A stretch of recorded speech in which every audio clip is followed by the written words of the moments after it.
Hey guys, what's going on? I'm Matt Wenning at WenningStrength.com, and today what we're going to talk about is restoration. Now, restoration is massive, and it's insanely important if you want to get super strong. So a lot of times when people talked about Eastern German and Soviet training, they talked about them training multiple sessions in a day. But what they didn't talk about is some of those sessions were actually restorative sessions, not just training sessions. So let's get after it.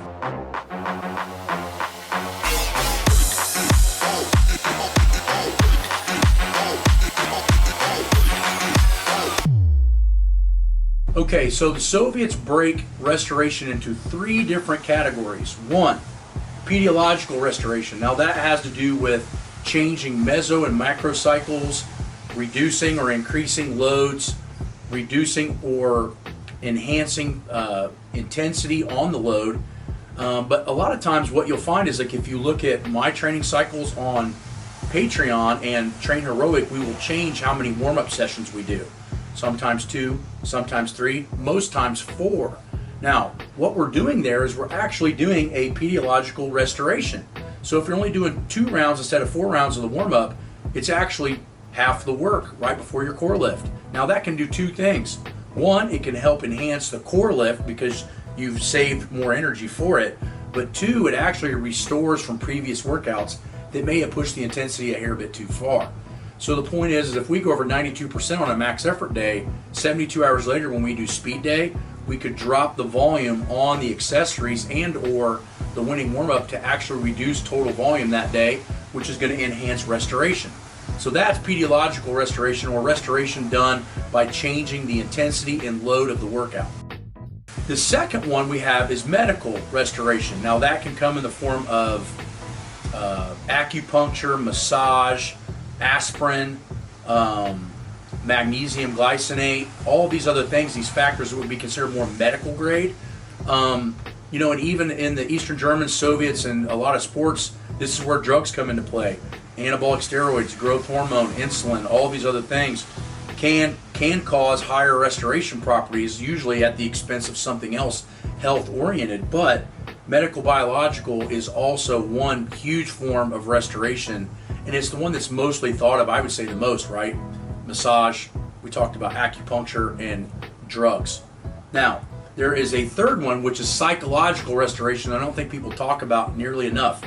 That can be in the form of meditation, relaxation, and even long-term vacationing.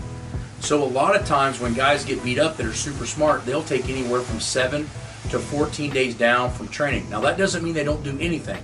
That means they could plan in active rest.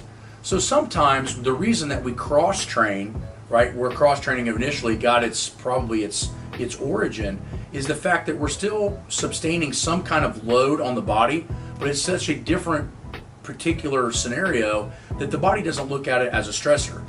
So take weight training or powerlifting, for example. If we're squatting and bench pressing and deadlifting constantly, and then the next week we go on vacation and we just do some active hikes and movement, your body's actually going to become restored from that and actually increase its progression in the specific lifting. Now, obviously, if we go hiking for 6 months straight and then come back to lifting, the lifting is going to be stale. But in short bursts, both physiologically and psychologically, you need to have cross-training built in. This is exactly why we developed the off-season manual. The off-season manual allowed us to still train hard, but we used a plethora of exercises that aren't normally in our powerlifting routine. What's funny is that once we cut the off-season and went back into actual training like powerlifting, everybody seemed to get stronger within about 4 to 6 weeks. And a lot of that was psychological stress reduction. If you're coming in and doing completely different exercises constantly, you remove or eliminate the psychological stress on the training. It's again why we utilize a conjugate system here at the gym, and I have for the last 20 years. This psychological restoration, in my opinion, is more important than the medical restoration or changing of the training in a pediological training restoration process. So the point is that if you're staying mentally fresh in training, you're probably going to train harder and train way longer. Now, what are my top things to do for restoration biomedically? Well, one, we want everything we take for performance-based should be helping recovery. So ATP Labs magnesium glycinate, which is called CenterMag. We also have a NeuroPrime, which is actually to help cognitive function. It has some reducing inflammation properties and things of that nature. The other thing that we have to keep in line is our immune system, right? Everybody's talking about COVID. Everybody's worried about their immune system and getting sick. But what you don't hear is enhanced levels of zinc, vitamin D, all these other factors that most people are deficient in, causing a chink in the armor of your immune system. So in my opinion, the medical biological restoration should all be about recovery, not necessarily performance. If you're recovering better, you're going to perform better. So in my opinion, for medical grade stuff, we're looking at magnesium glycinate, which 60-70% of people are deficient in. We need higher levels of zinc, higher levels of vitamin C, and higher levels of vitamin D. Once you get all those things corrected, your immune system is going to be pretty damn strong. Now, what reduces all of these particular minerals and vitamins is a lackluster diet and high levels of stress. So what I want to get you guys at the end of this video is that think about how you're applying restoration. When I'm writing a workout, I tend to put in about 3 restorative factors in per week.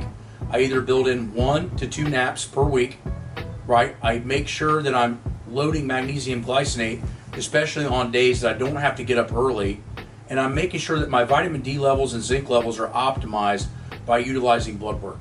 So I hope this helps you guys out a lot. If you need more help, come on to wenningstrength.com. If you have questions, join Patreon. And if you need personalized help, join online coaching and we will help you out as much as we possibly can. But just remember, training is only a factor of how you're going to get better. Restoration really is the master of how hard you can train.